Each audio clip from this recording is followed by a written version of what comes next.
Hello everyone, स्वागत है आप सभी का आपके अपने YouTube channel the math group पर। आज के इस वीडियो में हम चर्चा करने वाले हैं कक्षा 10 की अध्याय 6 की प्रश्नावली 6.2। उस 6.2 के प्रश्न क्रमांक 3 से हम प्रश्न सीखते जाएंगे, पर उस प्रश्न से पहले यहाँ उदाहरण 1 दिया है, हम इसे समझ लेते हैं। उदाहरण क्या दिया गया है हम उसको पढ़ेंगे सबसे पहले, और उसके बाद जो कंडीशन बोली गई है उस कंडीशन को हम प्रश्न के हिसाब से लागू करेंगे। बोला यहाँ गया है कि यदि कोई रेखा एक त्रिभुज एबीसी, यानी इस त्रिभुज के बारे में बात हो रही है कि भुजाओं AB और AC को क्रमशः D और E पर प्रतिच्छेद करे। यहाँ D और E पर प्रतिच्छेद, प्रतिच्छेद का मतलब होता है ये भुजाएं क्रमशः इन बिंदुओं पर काटे, तथा भुजा BC के समांतर हो। तो हमने BC के समांतर भी इसको बता दिया है। तो सिद्ध कीजिए कि AD बट्टे AB बराबर AE बट्टे AC। हमें हमेशा ध्यान ये रखना होता है जब कभी कंडीशन ऐसी दी जाती है, हम इसको त्रिभुज में देखते हैं कि त्रिभुज में ये हमें कहाँ मिलेगी। इसको हम ले लेते हैं। तो AD का मान तो ये दिया है और AB जो है वो हमें पूरा का पूरा दिया है, फिर AE का मान आधा दिया है और AC जो है वो पूरा का पूरा दिया है। हमें कंडीशन क्या क्या दी गई है हम सबसे पहले वो लिख लेते हैं, और हमने चर्चा की है इससे पिछले प्रश्नों में भी, और हम थेल्स प्रमेय को भी सीखते हुए यही आए हैं कि जब कभी भुजाएं समांतर हो या एक त्रिभुज में एक भुजा के समांतर कोई अन्य भुजा खींची जाए तो हम कह सकते हैं वहां पर हम थेल्स प्रमेय लगाते हैं। थेल्स प्रमेय कहाँ लगती है, क्या होती है? तो सीधी सी बात है, जितना भाग ये होता है उतने बट्टे में ये होता है, फिर जितना ये होता है उतने के उतने बट्टे में ये होता है, और क्रमशः ये जो है समान अनुपात में विभाजित होती है और आपस में कहीं ना कहीं बराबर बताई जाती है। हम चर्चा करेंगे इसके बारे में, पर पहले जो दिया है हम उसको लिख लेते हैं। हम यहाँ लिखेंगे दिया है सबसे पहली बात तो हमें यही दिया है कि डी जो है वो समांतर है किसके? तो BC की। इतना हमें दिया है और हमें सिद्ध करना है क्या? तो प्रश्न बोल रहा है कि आप सिद्ध कीजिए AD बट्टे AB बराबर AE बट्टे AC। अब हम यहाँ पर छोटी सी चर्चा यूं कर ले कि ये त्रिभुज में हमें मिल कैसे रहे हैं। हम यहाँ इसकी बात करें तो ये कायदे से तो ये होना था कि AD बट्टे DB और AE बट्टे EC, तो हम डायरेक्टली थेल्स प्रमेय लगा के बता सकते थे। पर जब कभी हमें ऐसी कंडीशन दी जाए किसी त्रिभुज का एक भाग आधा हो और एक पूरी भुजा की माप हो, वैसी कंडीशन में हम थेल्स प्रमेय लगाएंगे, और थेल्स प्रमेय लगाने के बाद हम उसका क्या करेंगे? व्युत्क्रम लेंगे, यानी जो कंडीशन हमारे सामने आएगी उसको हम उल्टा करके लिखेंगे। उल्टा करके लिखने के बाद हम हमेशा उसमें एक जोड़ेंगे, उस एक जोड़ने के बाद हम उसका एलसीएम लेंगे, उसको सरल करेंगे, और सरल करने के बाद पुनः व्युत्क्रमानुपाती कर देंगे। हमें जो सिद्ध करना है वो हमें मिल जाएगा।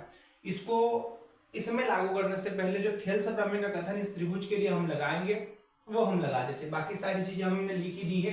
हम यहाँ लिखेंगे त्रिभुज ABC में थेल्स प्रमेय से। थेल्स प्रमेय क्यों लगा रहे हैं? तो हम अभी तक इस अध्याय 6 में यही सीखते हुए आए हैं कि अगर एक भुजा के समांतर किसी अन्य भुजा को बताया जा रहा हो तो वैसी कंडीशन में सभी भुजाएं समान अनुपात में विभाजित हो जाती हैं। और इस थेल्स प्रमेय को, जो कि आधुनिक नाम है, पहले इसका नाम था आधारभूत समानुपातिक प्रमेय। क्या होगा? तो हमने यही सीख रखा है कि इसके बट्टे में ये होता है, यानी हम लिख सकते हैं AD बट्टे DB बराबर, यहां हम लिख सकते हैं AE बट्टे EC। अब थेल्स प्रमेय लागू हो गई है। एक ही स्टेप में हमने थेल्स प्रमेय के लागू भी कर दिया, और मान नहीं रखने हैं, यहाँ पर अल्फाबेट ही दिए गए हैं। अब हम इसका क्या करेंगे? तो सीधी सी बात है, हमने सीखा है कि उस त्रिभुज में हम थेल्स प्रमेय को लगाएंगे। थेल्स प्रमेय को लगाने के बाद व्युत्क्रम करेंगे, यानी इसको उल्टा कर देंगे। तो हम यहाँ लिखेंगे, इसको समीकरण दे देते हम, समीकरण 1 को व्युत्क्रमानुपाती करने पर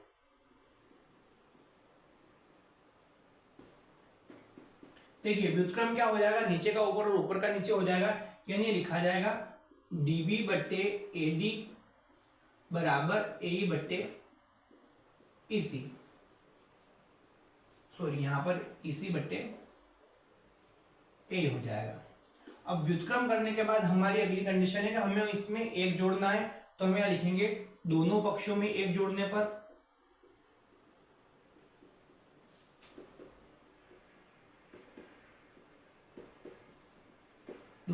एक जोड़ना है, यानी ये हो जाएगा DB बट्टे AD प्लस 1 बराबर EC बट्टे AC प्लस 1। इसके बटे में क्वेश्चन मतलब एक, इसके भी बटे में क्वेश्चन मतलब एक। हम यहाँ पर इसका एलसीएम ले लेते हैं तो ये हो जाएगा एडी, एक का गुना डीबी के साथ होगा, डीबी खुद ऐसा का ऐसा रहेगा, प्लस एडी का गुना एक के साथ होगा तो एडी ही रहेगा, बराबर में यहाँ भी एसी ए का भी हो जाएगा एसी बटे में एक का गुना इधर यानी एसी ऐसा का ऐसा प्लस ईसी ऐसा का ऐसा, फिर एसी का गुना इधर तो ये हो जाएगा एसी। अब इन भुजाओं को हम यहाँ देख लेते हैं तो एक भाग तो हमें डीबी दिया है, दूसरा भाग हमें एडी दिया है, तो हम यहाँ लिख सकते हैं चूंकि यही लिख देंगे हम, चूंकि डीबी प्लस एडी जो है एडी, इन दोनों को जब हम जोड़ेंगे इस डीबी में एडी को तो हम कह सकते हैं कि हमें पूरा भाग मिल जाएगा यानी ए बी हमें प्राप्त हो जाएगा। इसी प्रकार से एक कंडीशन और भी हम बोलेंगे कि ईसी प्लस एसी को जब हम जोड़ रहे हैं यानी ईसी और एसी को जब हम जोड़ रहे हैं तो ये पूरा भाग हमें मिल रहा है यानी हम कह सकते हैं कि ये हो जाएगा एसी के बराबर। ये मान हम यहाँ पर रख देते हैं तो ये आएगा ए बी बट्टे ए डी बराबर एसी बट्टे, यहाँ कुछ मिस्टेक हमने कर दी क्या, ईसी और एसी, ईसी और एसी, यहाँ कहीं ना कहीं शायद लिखने में हमने त्रुटियां कर दी।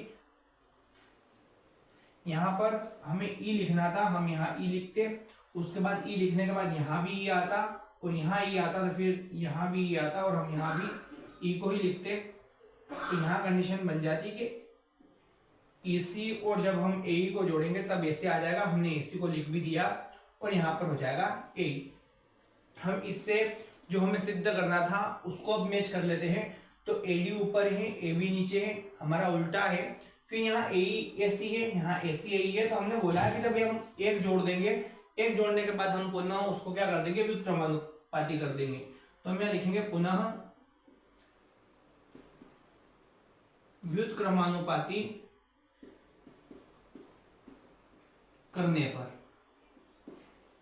अब ये व्युत्क्रम हो जाएगा तो ये फिर दिखाएगा एडी बट्टे ए बी बराबर ए बट्टे ए सी, और हमें यही सिद्ध करना था, हम यहां लिख देंगे इति सिद्धम या हेंस प्रूव्ड। इस प्रकार से इस प्रश्न को हम हल करेंगे। शायद यहाँ कहीं हमें मान रखने में दिक्कत हो गई हो, बाकी हम इस प्रकार से इस सवाल को हल करेंगे। इसी के बाद प्रश्न क्रमांक 3, इसे ऐसा का ऐसा ही हमें हल करना है, बस केवल और केवल इतना ध्यान रखना है कि यहाँ पर एक रूप में दिया है और शायद उस प्रश्न में हमें 2 त्रिभुज दिए जाए। प्रश्न क्रमांक 3 हमें यहाँ कुछ इसी प्रकार से दिया गया है, जैसा कि हम चर्चा कर लें कि एलएम समांतर है सीबी के और एलएन समांतर है सीडी के। हम हमेशा इतना समझ लें कि जब कभी समांतर कंडीशन हमें बोली जा रही है एक त्रिभुज की किसी अन्य भुजा के सापेक्ष, तो हम इतना ध्यान रखेंगे उस त्रिभुज में थेल्स प्रमेय हम लगाएंगे। हम इन दोनों कंडीशन को पहले थेल्स प्रमेय के रूप में लेके देख लेते हैं, तो हम यहाँ लिखेंगे एल एम समांतर है सीबी के, और हमें सिद्ध क्या करना है, या जो दिया है उसको लिख देते हैं हम, तो दिया है एल एम समांतर है सीबी और साथ में क्या है तो हम लिख देंगे और एल एन समांतर है सीडी। अब हम क्या करेंगे कि जो सिद्ध करना है उसके बारे में भी हम चर्चा कर ही लेते हैं, तो हमने यहां लिख दिया सिद्ध करना है ए एम बटे ए बी बराबर ए एन बटे ए डी। अब हम इसकी चर्चा करेंगे कि हम सिद्ध कैसे करेंगे, उससे पहले जो कंडीशन हमें दी गई है समांतर की उसको हम समझ लेते हैं।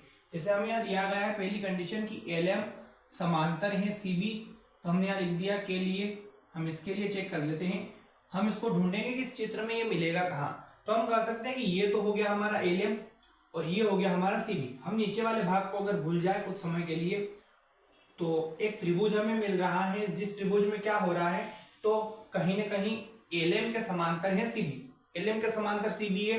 हम थेल्स प्रमेय कैसे लगाते हुए आ रहे हैं, तो हम ए एम के बट्टे में एम बी रख रहे हैं और ए एल के बट्टे में एल सी रख रहे हैं। पहला काम जो हमें सिद्ध करना हो उसको हम बाद में सिद्ध करेंगे, पहले जो रूल बोल रहा है कि हम इसमें थेल्स प्रमेय लगाए उसको लगा देते हैं। किस त्रिभुज में लगे, तो हम कह सकते हैं त्रिभुज ए बी सी में। हमने यहाँ लिखा त्रिभुज ए बी सी में थेल्स प्रमेय से हम पहले बाहर वाले भाग को ले लेते हैं, तो ये हो जाएगा ए एम बटे एम बी बराबर, यहाँ इसको तोड़ेंगे तो ए एल बटे ये हो जाएगा एल सी। यहाँ दे दिया हमने समीकरण एक। हम चित्र को पुनः पूर्ण कर लेते हैं तो ये हो जाएगा, यहाँ पर हमारा एन था और ए बी सी, तो यहाँ पर हमारा डी था। इतना हमने कर लिया। अब हमें क्या करना है कि इसके लिए हमने समांतर बता दिया है, हमें इसके लिए या इसके लिए समांतर बताना है, तो हम यहाँ लिखेंगे इसी प्रकार। क्या ले रहे हैं हम, तो एल एन समांतर सी डी के लिए। अब एल एन समांतर सी डी को हम ढूंढ लेते हैं, तो यहां हम कह सकते हैं कि एल एन तो ये रह गया और सी डी ये रह गया, ऊपर वाला भाग हम मिटा देंगे। तो कहीं ना कहीं कंडीशन हमें ये मिल रही है कि एक त्रिभुज हमें दिख रहा है, ये यहाँ दे क्या रखा है, तो सीधी सी बात है कि हम इसमें भी ए डी और सी में थेल्स प्रमेय लगा देते हैं। हमने यहाँ लिखा त्रिभुज ए डी सी में थेल्स प्रमेय से। हम बाहर वाला भाग यहाँ भी लेंगे, जैसा कि हमने ऊपर लिया था, तो ए एन बट्टे एन डी हम रख देंगे। तो हमने यहाँ लिखा ए एन बट्टे एन डी बराबर, अंदर वाले भाग की बात करें तो ए एल बट्टे हो जाएगा एल सी। इसको दे दिया हमने समीकरण 2। इन दोनों समीकरणों को हम मिला के कुछ मान रख देते हैं। जैसे हमें यहाँ दिख गया है कि ए एल एल सी का मान यहाँ भी दिया है, ए एल और एल सी का मान यहाँ भी दिया है। सबसे पहले इस चित्र को पूरा कर लेते हैं। यहाँ हमारे पास एम था, यहाँ हमारे पास बी था और ये रेखा हमने मिला रखी थी। इस पे चर्चा करें तो हम समीकरण 2 से यहां रख देते हैं मान, तो हम लिखेंगे समीकरण 2 से ए एल बट्टे एल सी का मान समीकरण 1 में रखने पर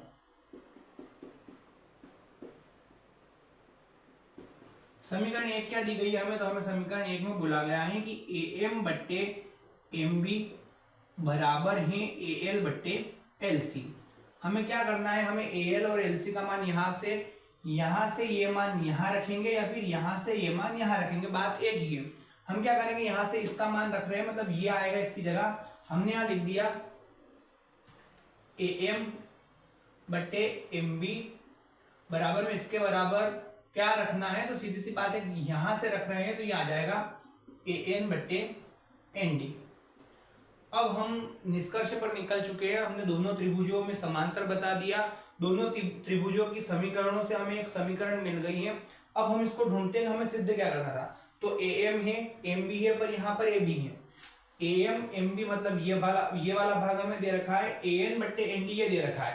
पर सिद्ध हमें कुछ इस प्रकार से करना है कि एक भाग तो कहीं ना कहीं आधा है और एक भाग यहाँ से लेकर यहाँ तक पूरा है।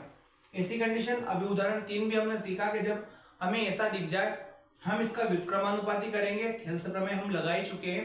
व्युत्क्रमानुपाती करने के बाद 1 जोड़ेंगे और पुनः व्युत्क्रमानुपाती इसे कर देंगे। तो हम यहाँ लिखेंगे, इसे हम समीकरण 3 दे देते हैं। हमने यहाँ लिखा समीकरण 3 को व्युत्क्रमानुपाती करने पर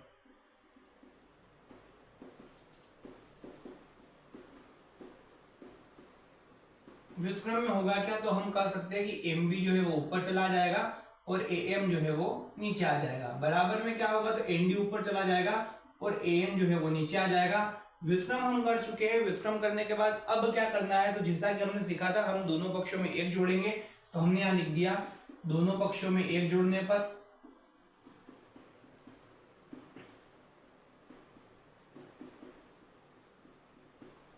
दोनों पक्षों में 1 हम जोड़ देते हैं, तो एम बी बट्टे ए एम प्लस 1 कर दिया बराबर एन डी बट्टे ए एन प्लस 1 कर दिया।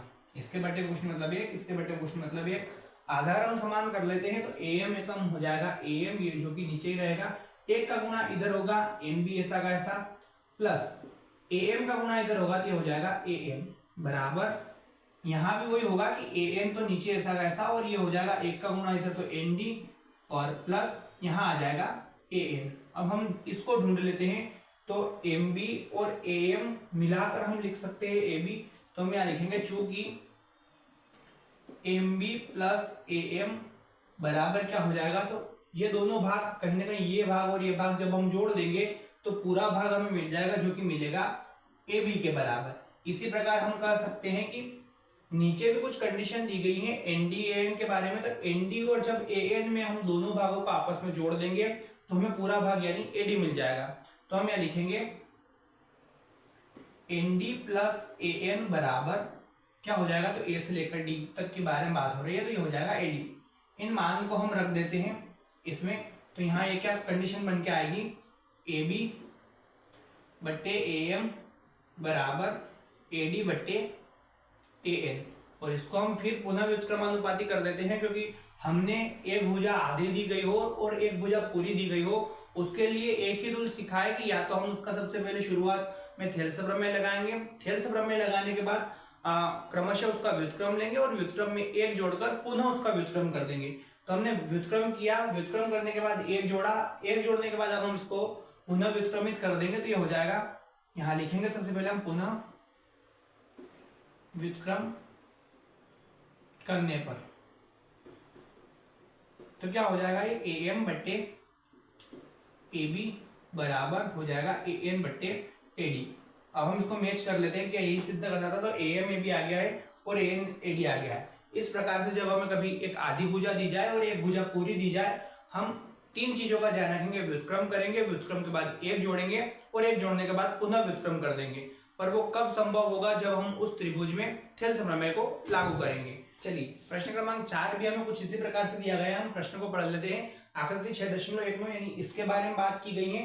डीएफ समांतर एसी और डीएफ समांतर एई दे रखा है। सिद्ध हमें कंडीशन कुछ इस प्रकार से दी गई है, इसे करना है। जो दिया गया है हम सबसे पहले उसके बारे में चर्चा कर लेते हैं। तो ये हमें दिया गया है डी समांतर एसी और साथ में ही हमें दिया गया है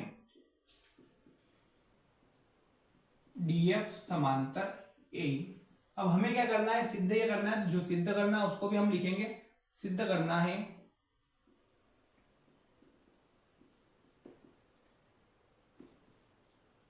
बी एफ बटे एफ ई बराबर हमें दिया गया है बी बटे ई सी।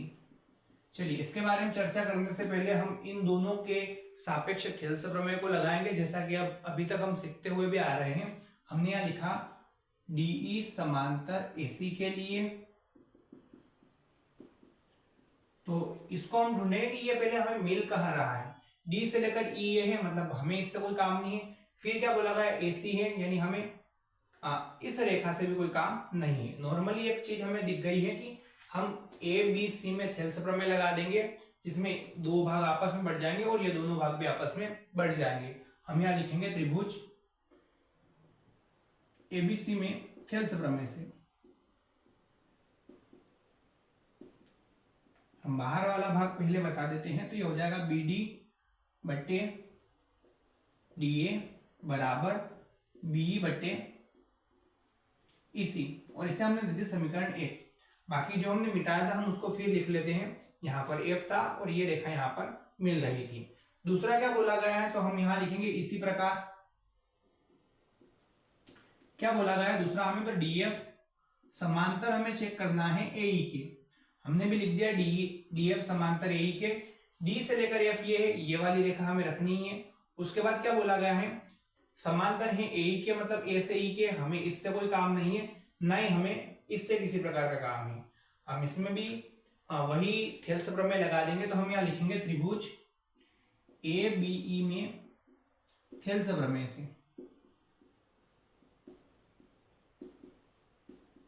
अब इसमें भी उस वाले में ऊपर वाला भाग बता, तो इसमें भी हम ऊपर वाला भाग बता देंगे। तो ये हो जाएगा हमारा बी डी बट्टे डी ए बराबर बी एफ बट्टे एफ ई।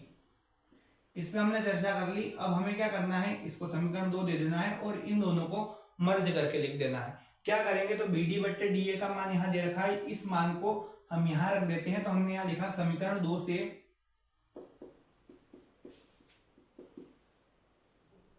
बी डी बट्टे डी ए का मान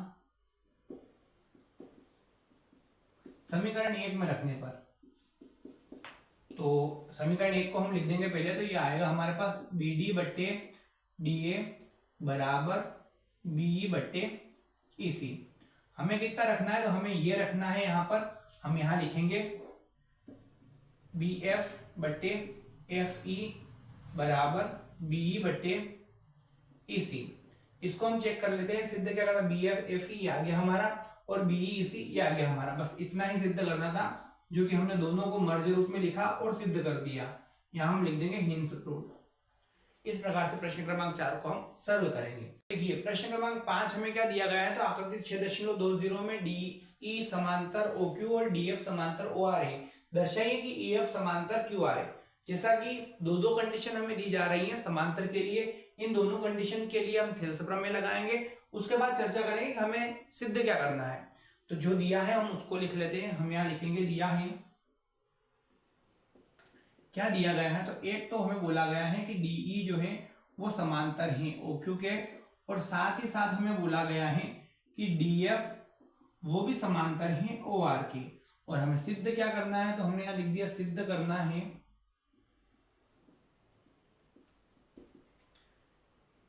ईएफ समांतर क्यू आर। अब हम यहां पर शुरुआत करेंगे इस वाले भाग को लेकर। हमने यहां लिखा डीई समांतर ओ क्यू के लिए। थेल्स प्रमेय हम बाद में लगाएंगे, पहले जो दिया है हम उसको ढूंढ लेते हैं।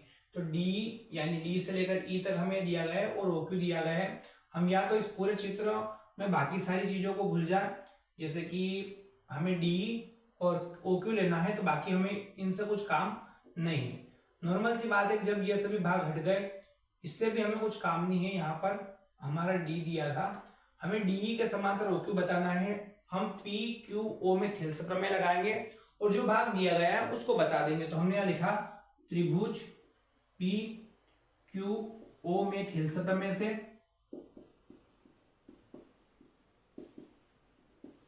देखिए पहले हम बाहर का भाग बता देते हैं। तो पी बटे ई क्यू बराबर हमारा हो जाएगा पी डी बटे डी ओ, जो कि हमारी हो गई समीकरण 1। हम इस चित्र को फिर पूरा करेंगे तो ये हमारा कुछ इस प्रकार से बना हुआ था।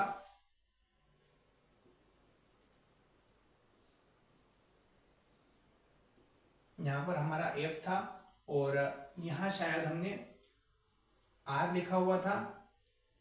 ठीक है, इतनी सारी कंडीशन दी गई थी पहले के लिए, तो हमने ज्ञात कर ली। इसके बारे में चर्चा करें तो हम यहां लिखेंगे कि इसी प्रकार DF समांतर OR के लिए। तो DF समांतर OR हम ढूंढ लेते हैं। एक तो DF है यानी ये सारे भाग हम मिटा देंगे, और DF के साथ OR है यानी हमें इससे कोई काम नहीं है। नॉर्मली इतना हमें दे रखा है, हम इसमें थेल्स प्रमेय लगा देंगे। ये सारी चीजें हम भूल जाए तो PRO हम यहाँ लिखेंगे त्रिभुज PRO में थेल्स प्रमेय से।